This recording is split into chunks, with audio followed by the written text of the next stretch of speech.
خوش نصیب لوگ وہ جن کو نصیب ہو صحبت اللہ۔ ولی میں وہ تاثیر دیکھی، بدلتی ہزاروں کی تقدیر دیکھی۔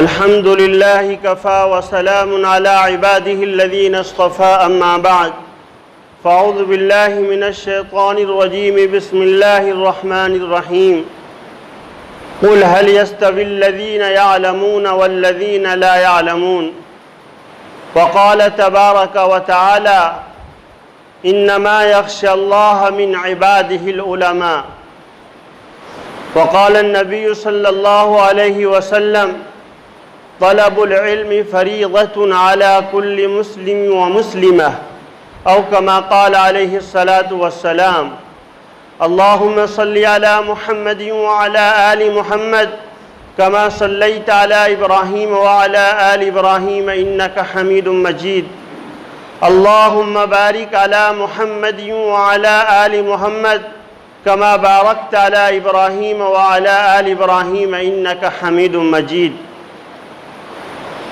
معزز علماء کرام، برادران اسلام، بھائیوں اور دوستو، یہ شوال المکرم کا مہینہ شروع ہو چکا ہے اور آپ حضرات نے یہ دیکھا ہوگا کہ عموماً ہندوستان کے اندر مدارس دینیہ، مدارس اسلامیہ، جو اس کے اسلامی تعلیم کا آغاز ہوتا ہے وہ شوال المکرم کے مہینے میں، شعبان المعظم کے مہینے کے اندر اس کی تعطیل ہو جاتی، چھٹی ہو جاتی ہے۔ پھر رمضان المبارک کا مہینہ گزارنے کے بعد وہ شوال کے مہینے میں آتے ہیں اور پھر یہ تعلیمی سلسلہ شروع ہو جاتا ہے۔ میرے بھائیوں اور دوستو،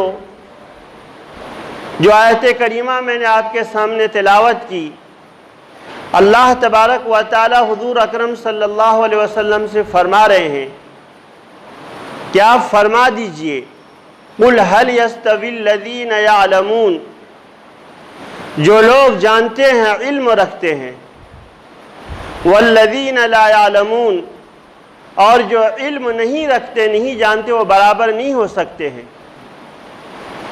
اور اللہ تعالیٰ کا خوف، اللہ تعالیٰ کا ڈر، انما یخشی اللہ من عبادہ العلماء، یہ علماء ہی کی خصوصیت یہ ہے کہ ان کے دلوں کے اندر اللہ کا خوف ہوتا ہے، اللہ کا ڈر ہوتا ہے۔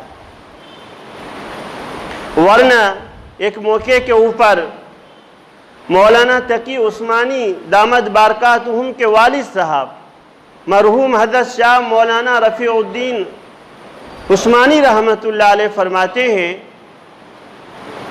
کہ جو علماء دین کے کاموں میں لگے رہتے ہیں اس کے اوپر فتنوں کی بارش ہوتی ہے اور اس فتنوں پر صبر بھی کرتے ہیں۔ بعض ایسے علماء ہوتے ہیں جن کے دلوں کے اندر اللہ کی محبت، اللہ کا خوف، ہر وقت وہ اللہ کے دھیان میں مشغول رہتے ہیں، اللہ کا ورد، لا الہ الا اللہ کا ورد۔ لیکن کچھ لوگ ایسے عالموں کے بھی بارے میں کہہ دیتے ہیں ان کو کیا پڑھیے، وہ صرف اپنی دھن میں لگے رہتے ہیں، اس کے اوپر بھی ملامت کرتے ہیں، ورنہ یہ نہیں سمجھتے کہ اس کا تعلق اللہ سے کیا ہے۔ بعض لوگ علماء سیاست میں لگتے ہیں تو ان کے اوپر بھی فتنوں کی بارش ہوتی ہے کہ ان علماء کو سیاست میں پڑھنے کی کیا ضرورت ہے، وہ تو مسجد میں جا کر کے بیٹھ پہ، مدرسے میں بیٹھ کر کے اللہ اللہ کی باتیں کرتے۔ اسی طرح جو دینی کام میں لگتے ہیں اس کے اوپر بھی فتنوں کی بارش ہوتی ہے۔ اور میرے بھائیوں اور دوستو، یہ آزمائش کا آنا، فتنوں کا آنا، یہ سب اللہ تبارک و تعالیٰ کے طرف سے ایک امتحان ہوتا ہے۔ ورنہ آپ ہندوستان کی تاریخ کو اٹھا کر کے دیکھو، 1857 عیسوی کے اندر جو انگریزوں کی سب سے بڑی سازش یہی تھی کہ مسلمان کے مدرسے کو ختم کر دیا جائے اور قرآن کو ختم کر دیا جائے۔ سب سے بڑی سازش ان کی یہی تھی کہ اگر علماء یہ رہیں گے تو علماء بتلائیں گے حق کیا ہے، باطل کیا ہے۔ شرک کیا ہے، بدعت کیا ہے، یہ ساری چیزوں کو بتلائیں گے۔ اس لیے کام کرو کہ قرآن کو ختم کرو اور علماء کو ختم کرو۔ اس موقع کے اوپر انگریزوں نے کیا ظلم ڈھائے مسلمانوں کے اوپر، وہ آپ کے سامنے تاریخ موجود ہے میرے بھائی اور دوستو۔ پھر حضرت متقی عثمانی دامت برکاتہم کے والد صاحب فرماتے ہیں وہ اپنا واقعہ کہ ایک زمانہ ایسا تھا کہ بخارا، سمرقند، تاجکستان بڑے بڑے علماء کے مراکز تھے اور بڑے بڑے ادارے تھے۔ امام بخاری رحمۃ اللہ علیہ جیسے علماء پیدا ہوئے تھے۔ جب وہ بغداد گئے متقی عثمانی صاحب دامت برکاتہم کے والد، تو جانے کے بعد اپنے دوستوں سے کہا کہ کوئی ایسا مدرسہ بتاؤ جو صحیح نہج کے طریقے سے وہاں تعلیم دی جا رہی ہو۔ بخاری شریف ہے، مسلم شریف ہے، ترمذی شریف ہے، داؤد شریف ہے، موطا امام مالک ہے، ایسی کتاب جو سیاہ ستہ کو صحیح طرز کے اوپر تعلیم دی جا رہی ہو۔ تو وہاں ان کے ساتھیوں نے بتایا کہ حضرت یہاں آپ کو کوئی ایسا مدرسہ ملنے والا نہیں ہے، یہاں تو حکومت کے طرف سے اسکول کے اندر لڑکے اور لڑکیاں علم حاصل کرنے کے لیے جاتے ہیں اور مخلوط تعلیم، کچھ دنیات کی باتیں اس کو بتا دیتے، آگے کچھ بھی نہیں۔ ایسے علماء آپ کو یہاں بہت کم ملیں گے۔ خیر کہنے کے بعد ایک عالم نے بتلایا کہ ہاں آپ ایک جگہ چلے جاؤ،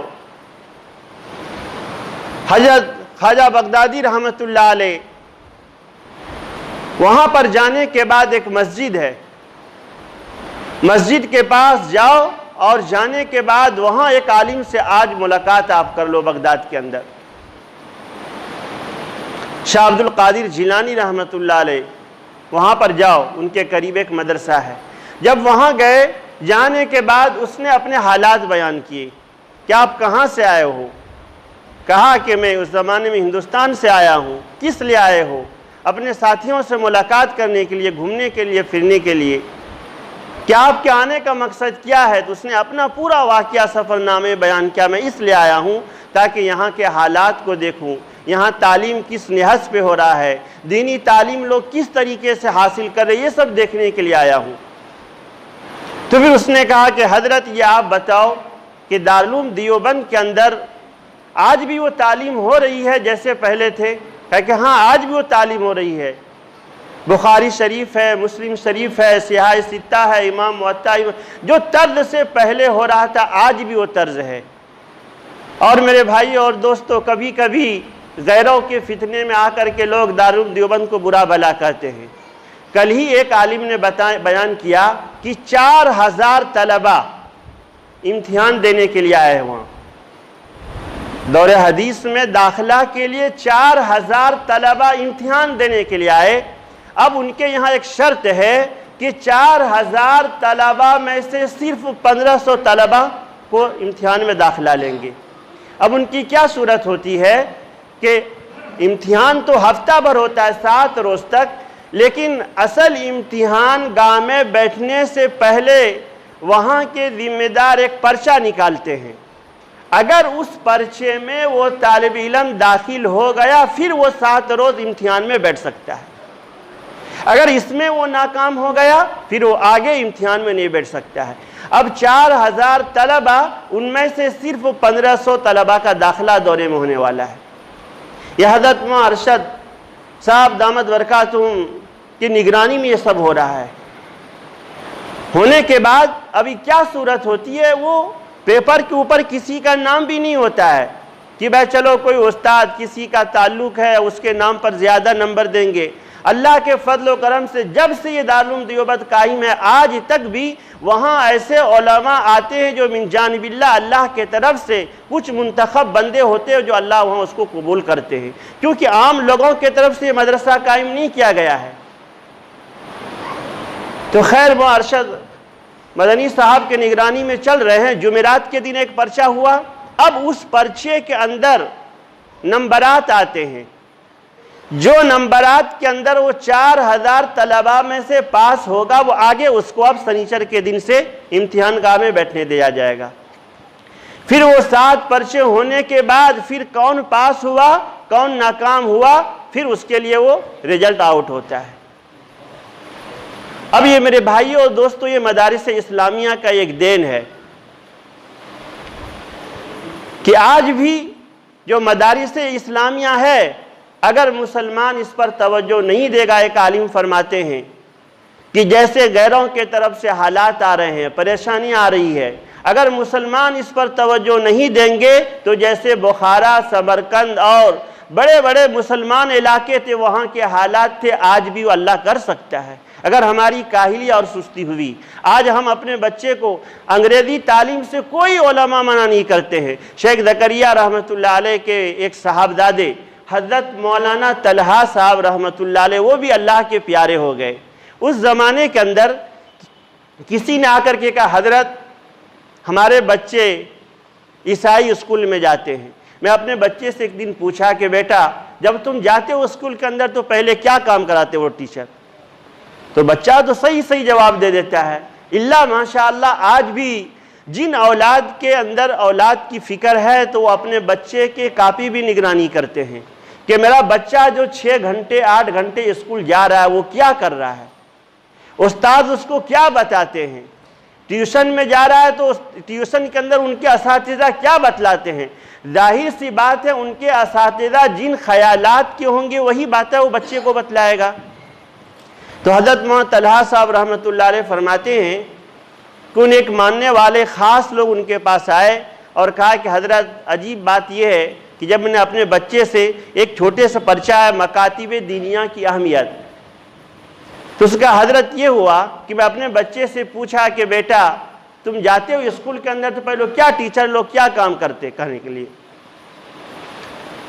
تو کہنے لگے کہ جب میرا بچہ ایک ہال کے اندر کلاس میں جانے سے پہلے پہنچنے کے بعد پوری وہ کارگزاری ہے تو اس چھوٹے چھوٹے بچے کو 3 سال کی بچے کی عمر ہے، 4 سال کی بچے کی عمر ہے، 5 سال کی بچے کی عمر ہے، سب کو جمع کرتا ہے اور جمع کرنے کے بعد مسلمان بچے سے کہتا ہے کہ تم اللہ سے بسکٹ مانگو، اللہ سے تم چاکلیٹ مانگو۔ اب ظاہر سی بات ہے وہ جب نام لیتا ہے تو کچھ ملتا ہی نہیں۔ حضرت محمد صلی اللہ علیہ وسلم کا نام لے کر کے مانگو، کچھ بھی نہیں ملتا۔ تو فوراً ان کے جو ذہن خراب کرنے والے لوگ ہوتے ہیں فوراً وہ کہتا ہے کہ حضرت موسیٰ علیہ السلام کا نام لو، حضرت عیسیٰ علیہ السلام کا نام لو۔ جیسے ہی حضرت موسیٰ علیہ السلام کا نام اور حضرت عیسیٰ علیہ السلام کا نام لیتا ہے تو کچھ لوگ ایک کمرے کے اندر متعین ہوتا ہے، جیسے ہی بچے اپنے آواز سے نکالنے سے پہلے وہ کہتا ہے کہ چلو تم لوگ اپنے ہاتھ کو اٹھا لو، اب تم دعا کرو، اور کچھ ہی منٹ کے اندر ان کے لوگ فوراً بٹن کے سوئچ کو آن کرتا ہے اور چھت کے اوپر سے بسکٹ اور چاکلیٹ وغیرہ گرنا شروع ہو جاتا ہے۔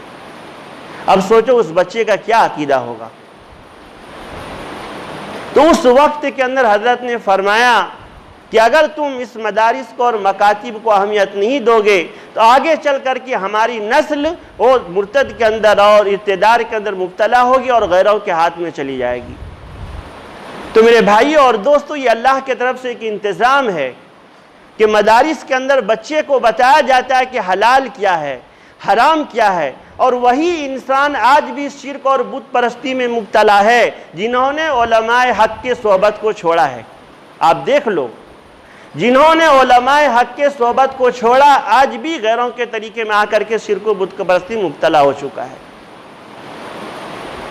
تو دارالعلوم دیوبند کی جب اس زمانے میں بات آئی تھی تو حضرت پہلے اس کے بانی حضرت شاہ مولانا شاہ رفیع الدین صاحب رحمۃ اللہ علیہ، بالکل پڑھے لکھے نہیں تھے، وہ پڑھے لکھے بالکل نہیں تھے۔ وہ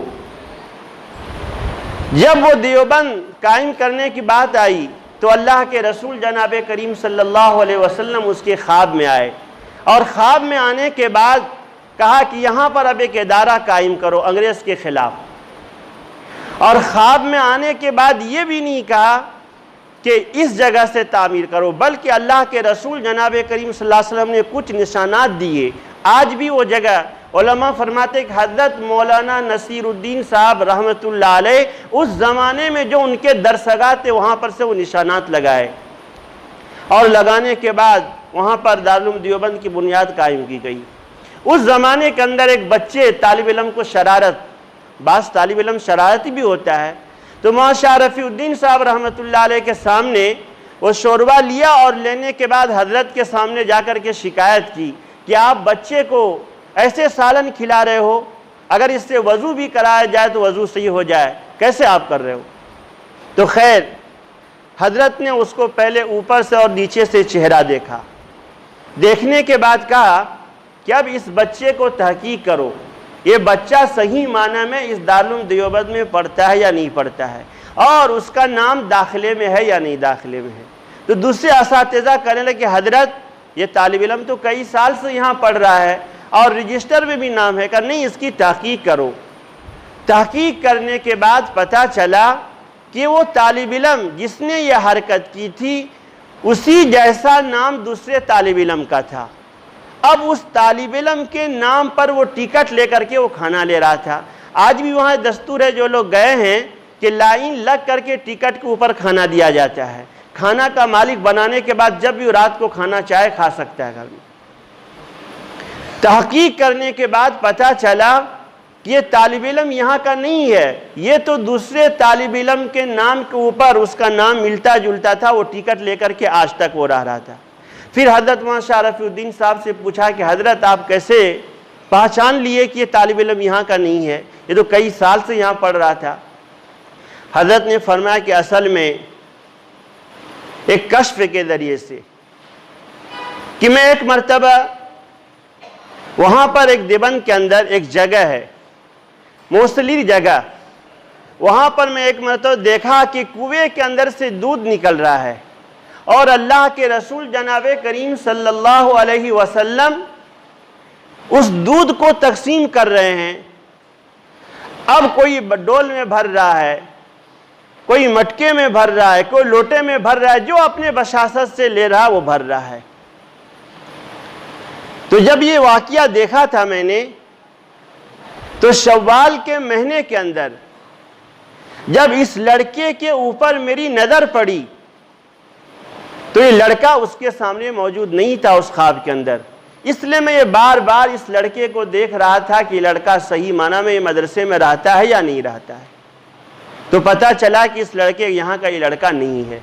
تو میرے بھائیوں اور دوستوں، یہ اللہ کے رسول جناب کریم صلی اللہ علیہ وسلم نے جو مدارس کا یہ سلسلہ شروع کیا تھا، قیامت تک جاری رہے گا۔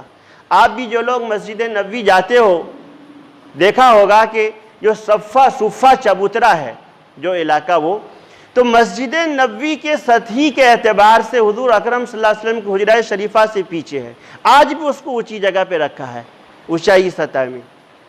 اللہ کے رسول جناب کریم صلی اللہ علیہ وسلم وہاں پر بیٹھ کر کے حضرات صحابہ کرام رضوان اللہ تعالی علیہم اجمعین کو حدیث کے اسباق پڑھاتے تھے، قرآن شریف پڑھاتے تھے، آج بھی وہ جگہ موجود ہے۔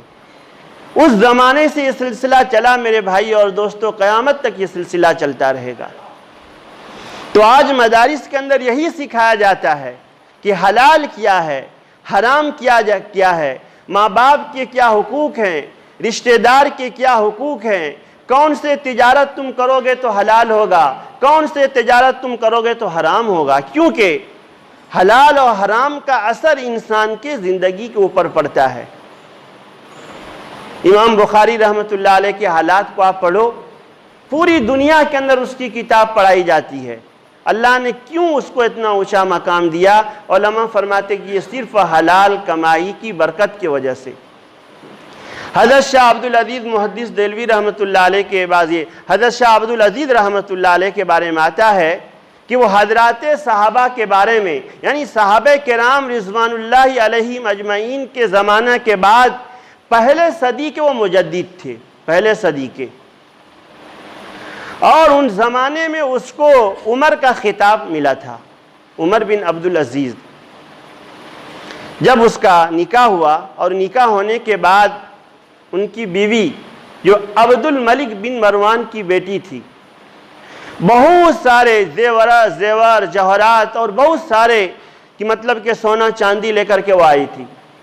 آنے کے بعد حضرت عمر بن عبدالعزیز رحمۃ اللہ علیہ نے پہلے ہی رات میں اپنی بیوی سے کہا کہ اگر تم میرے ساتھ رہنا چاہتی ہو تو ایک شرط یہ ہے کہ تمہارے گلے میں تمہارے ہاتھ میں، تمہارے جسم کے اوپر جتنے زیورات ہیں وہ سارے زیورات نکال دو اور بیت المال میں جمع کر لو۔ اگر تم اس شرط پر راضی ہو تو میرے ساتھ تم رہ سکتی ہو، ورنہ تم اپنے ابا کے گھر جا سکتی ہو۔ اس زمانے کے اندر ایسی لڑکیاں بھی ہوتی تھی۔ فوراً کہا کہ میں یہ سب ساری چیز بیت المال میں جمع کرنے کے لیے تیار ہوں۔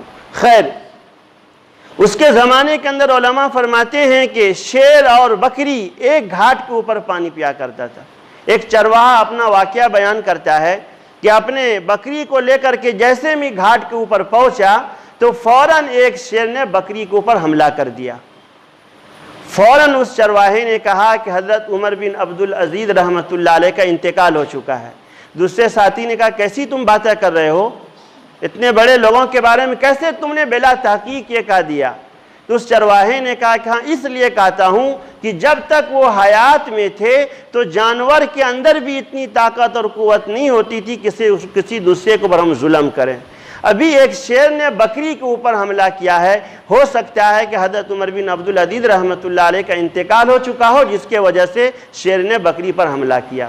تحقیق کرنے کے بعد پتہ چلا کہ ہاں اسی روز حضرت عمر بن عبدالعزیز رحمۃ اللہ علیہ کا انتقال ہوا۔ جب انتقال ہو چکے تو ہونے کے بعد علماء نے فرمایا کہ 21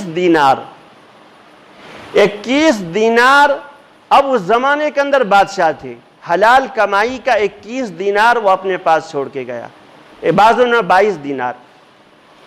تو 22 دینار کے بعد علماء نے فرمایا کہ ان کے 11 صاحبزادے تھے، 11 صاحبزادے کو صرف 2 دینار آیا ترکے کے اندر۔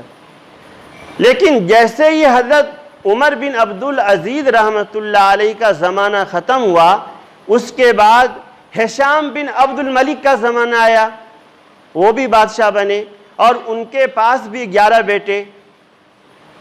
تو علماء نے فرمایا کہ جب ہشام بن عبد الملک کا انتقال ہوا تو ہر بیٹے کے ملکیت میں اس زمانے میں 10 لاکھ درہم آیا، ترکے میں 10 لاکھ درہم آیا۔ لیکن مورخین فرماتے ہیں کہ ایک زمانہ ایسا آیا کہ حضرت عمر بن عبدالعزیز رحمۃ اللہ علیہ جو ان کے حلال کمائی کی برکت یہ تھی کہ جب ایک جہاد کے اندر جانے کا وقت آیا تو ان کے لڑکے نے 100 سے زیادہ گھوڑے صرف جہاد کے لیے دیا تھا۔ اور ہشام بن عبد الملک جب اس دنیا سے وہ گئے، ان کے بیٹے کے پاس جو 10 لاکھ درہم اس زمانے میں آئے تھے، ایک زمانہ ایسا آیا کہ وہ سارا مال ضائع ہو گیا اور ان کا بیٹا چوراہے پر بھیک مانگ رہا تھا کہ یہ حلال کمائی کی برکت تھی۔ تو میرے بھائی اور دوستو، یہ مدارس دینیا کے اندر یہی بتایا جاتا ہے کہ حلال کیا ہے، حرام کیا ہے۔ اس لیے ہماری ضرورت ہے کہ ہم اس مدارس کو عزت کی نگاہ سے دیکھیں۔ آپ کے بیٹے کو بتایا جائے گا اسکول میں کہ ایمان مفصل کیا ہے، ایمان مجمل کیا ہے، درود شریف کیا ہے، تحیات کیا ہے، یہ سب ساری چیزیں آپ کے بیٹے کو کیا اسکول میں بتائیں گے؟ نہیں بتائیں گے۔ اس لیے علماء فرمایا کہ آپ اپنے بچے کو اسکول میں پڑھاؤ، اس سے کوئی انکار نہیں کرتا، لیکن اس سے زیادہ کہیں ضرورت ہے کہ ابتدائی زمانے میں خاص کر کے 5 سال سے لے کر کے 15 اور 16 سال کے زمانے میں اپنے بچے کی دینی تعلیم کی خاص کر کے فکر کرو، اس کے توجہ دلاؤ، گھر میں بیٹھاؤ، اس کو سناؤ کہ بیٹا تم نے کیا پڑھا مکتب کے اندر، ایمان مفصل کا ترجمہ کیا ہے، ایمان مجمل کا ترجمہ کیا ہے، تم درود شریف پڑھتے ہو، درود شریف کا ترجمہ کیا ہے، التحیات کا ترجمہ پڑھ کر کے بتاؤ۔ اگر پہلے ہی سے والد اپنے بیٹے کے اوپر یہ نگرانی کرے گا تو بیٹا بھی آگے چل کر کے محنت کرے گا۔ تو ضرورت اس بات کی ہے کہ ہم اس مدارس کو اچھی نگاہوں سے دیکھیں میرے بھائی اور دوستو۔ ورنہ جب انگریز کے اندر آیا تھا تو شاہ ولی اللہ محدث دہلوی کے زمانے کے اندر 1000 مدارس تھے صرف دہلی کے اندر، لیکن سارے مدارس کو اس نے ختم کر دیا تھا۔ یہ تو بعد کے اندر علماء کی قربانی ہوئی، پھر سلسلہ شروع ہوا، پھر علماء تیار ہوئے اور پورے ہندوستان کے اندر رجال پھیل گیا۔ تو آج بھی غیروں کی طاقت یہی چاہ رہی کہ اس ادارے کو ختم کر دیا جائے، غلط تہمت لگا کر کے اس کو بند کروایا جائے اور مسلمان نوجوان کا طبقہ کیسے دینی تعلیم سے وہ دور ہو جائے، ایسے ان کی بری سازش ہے۔ اب اس وقت کے اندر ہماری ایک فکر ہونی چاہیے. شاہ مولانا ابو الحسن ندوی رحمۃ اللہ علیہ یہاں تک فرماتے ہیں کہ عید کے اندر اپنے بچے کو نئے کپڑے مت سلاؤ، کوئی پرواہ نہیں ہے، لیکن اپنے بچے کی دین کی تعلیم کی فکر کرو. اگر ہمارا بچہ اچھا کپڑا پہن رہا ہے، اچھا لباس پہن رہا ہے، اچھے مکان میں رہ رہا ہے، لیکن جب اس دنیا سے مر کے جائے گا تو اس کا عقیدہ بگڑا ہوا ہوگا، تو کیا کرے گا وہ حشر کے میدان کے اندر؟ بچہ تو جواب دہ ہوگا، لیکن ان کے ساتھ ساتھ ان کے والدین کی بھی پکڑ ہوگی. اگر ایک بچہ غریب ہے، 2 وقت کا کھانا صحیح طور پر نہیں کھا رہا ہے، جھوپڑی میں رہ رہا ہے، لیکن اس کا عقیدہ مضبوط ہے، تو اللہ تبارک و تعالی اس کی پکڑ نہیں کریں گے قیامت کے دن. تو میرے بھائی اور دوستو، ضرورت اس بات کی ہم اپنے حلال پیسے کو دینی کاموں کے اندر لگائیں، اور خاص کر کے مدارس دینیا کے اندر جو بچے پڑھتے ہیں اس کو اپنی نگاہوں سے دیکھیں. اللہ کے رسول نے ارشاد فرمایا کہ بعض علاقے کے اندر اللہ تعالیٰ عذاب دینا چاہتے ہیں، لیکن کچھ بچے ایسے ہوتے ہیں جو صبح میں اٹھ کر کے نماز سے پہلے 1 گھنٹہ پون گھنٹہ وہ اللہ کے کلام کو لے کر کے پڑھنے بیٹھتا ہے. جیسے پال کے اندر بھی جب تعلیم شروع ہوگا تو اذان سے پہلے 1 گھنٹہ استاد اپنے بچے کو اٹھاتے ہیں، وہ قرآن لے کر کے. بعد ایسے بچہ جو ابھی نابالغ ہے، بالغ بھی نہیں ہو چکا ہے، تو اللہ تعالیٰ کہتے جاؤ اس علاقے کے اندر عذاب دو، بہت لوگ گناہوں کے اندر آگے بڑھ چکے ہیں. تو فرشتہ اللہ سے کہتا ہے کہ یا اللہ میں کیسے اس علاقے میں دوں گناہ کا عذاب دوں. وہاں تو جب گیا میں جانے کے بعد دیکھا کہ کچھ لوگ نیک بچے جو معصوم تھے وہ آپ کے کلام کو پڑھ رہے تھے، میرا دل گوارا نہیں کیا کہ میں عذاب دوں. امام راضی رحمۃ اللہ نے ایک واقعہ لکھا ہے حضرت عیسیٰ علیہ السلام کے زمانے کا، کہ حضرت عیسیٰ علیہ السلام ایک قبر کے پاس سے گزرے، دیکھا کہ قبر کے اندر اس شخص کو عذاب ہو رہا ہے، عذاب قبر میں مبتلا ہے. کچھ دنوں کے بعد جب اسی قبر کے پاس حضرت عیسیٰ علیہ السلام گزرے تو گزرنے کے بعد دیکھا کہ جس نوجوان کو قبر کے اندر عذاب ہو رہا تھا اللہ تعالیٰ نے اس کے عذاب کو ہٹا دیا. خیر تحقیق کرتے ہوئے حضرت عیسیٰ علیہ السلام اس زمانے میں ان کے مکان کے اوپر پہنچ گئے. پہنچنے کے بعد اس کی بیوی سے تحقیق معلوم کیا کہ واقعہ کیا، اس کا بیان کرو. تو بیوی کہنے لگی کہ اصل میں میرا شوہر بچپن کے اندر ہی، میرا بچہ چھوٹا تھا، بچپن ہی کے اندر انتقال ہو چکا. کچھ دنوں کے بعد جب یہ بچہ ہوشیار ہو چکا تو مکتب کے اندر یہ پڑھنے گئے. تو پہلے ہی روز جب اس بچے نے اپنے استاد کے سامنے بسم اللہ الرحمن الرحیم پڑھا تو پڑھنے کے بعد فوراً اللہ تبارک و تعالی نے اس بچے کے والد کے عذاب کو ختم کر دیا قبر سے. تو اللہ نے کہا کہ میرا دل یہ گوارا نہیں کرتا کہ ایک معصوم بچہ جو دنیا میں رہ کر کے رحمان اور رحیم پکار کر کے مجھ کو یاد کر رہا ہے کہ اللہ تعالیٰ بہت بڑے رحمان رحم کرنے والے ہیں، بہت زیادہ رحم کرنے والے ہیں، ایک چھوٹا سا معصوم بچہ وہ پکارے اور میں اس کے ابا کو عذاب کو، یہ میرا دل گوارا نہیں کرتا. تو اللہ نے عذاب کو ختم کر ڈالا. تو میرے بھائیوں اور دوستوں، یہ دینی تعلیم کی برکت ہے.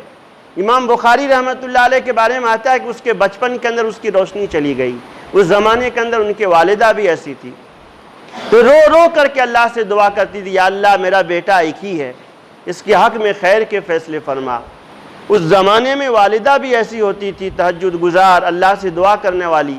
حضرت ابراہیم علیہ السلام خواب میں آئے، اور خواب میں آنے کے بعد امام بخاری رحمۃ اللہ علیہ کے آنکھ کے اوپر اپنے ہاتھ کو پھیرا، اور پھیرنے کے بعد امام بخاری رحمۃ اللہ علیہ کے والدہ سے حضرت ابراہیم علیہ السلام نے خواب میں فرمایا کہ بہن گھبراؤ مت، اللہ تبارک و تعالیٰ نے آپ کے بیٹے کے آنکھ کے روشنی کو واپس کر دیا ہے. فوراً رات کے اندر جیسے ہی یہ خواب دیکھنے کے بعد امام بخاری رحمۃ اللہ علیہ کی والدہ بیدار ہوئی. بیدار ہونے کے بعد جیسے ہی اپنے بیٹے کے پاس روشنی لے کر کے گئے تو اس کی آنکھ کی روشنی واپس آ گئی تھی. اور اللہ نے ایسے آنکھ کی روشنی واپس کی تو ستارے کے روشنی میں، بعض علماء نے فرمایا کہ چاند کی روشنی میں امام بخاری رحمۃ اللہ علیہ نے حرم شریف میں بیٹھ کر کے کتاب لکھا ہے. یہ کس کی دعا کی اثر؟ ماں کی دعا کی اثر. تو میرے بھائی اور دوستو، جتنے بھی مدارس ہیں مکاتب ہیں، اس کو ہم اپنی عزت سے نگاہ سے دیکھیں اور اپنے بچے کی تعلیم کی فکر کریں۔ یہی تعلیم آگے چل کر کے حشر کے میدان کے اندر کام دے گا۔ ورنہ میرے بھائیوں اور دوستو، اپنی اولاد کے تعلیم کے سلسلے میں اگر ہم کوتاہی کریں گے اور سستی برتیں گے، اور اگر وہ اسی دنیا سے ایسے کوتاہی اور سستی کر کے چلے گئے، کہیں وہ اللہ کے یہاں پکڑ کا ذریعہ نہ بن جائے۔ دعا کرے کہ اللہ تبارک و تعالی پورے ہندوستان کے مدارس کی پوری حفاظت فرمائے، اور جتنے مدارس اور مکاتب چل رہے ہیں اللہ تعالیٰ بری نظروں سے اس کی حفاظت فرمائے، اور اس کے جتنے معاونین ہیں، محسنین ہیں، اللہ تبارک و تعالیٰ اس کی بھی حفاظت فرمائے۔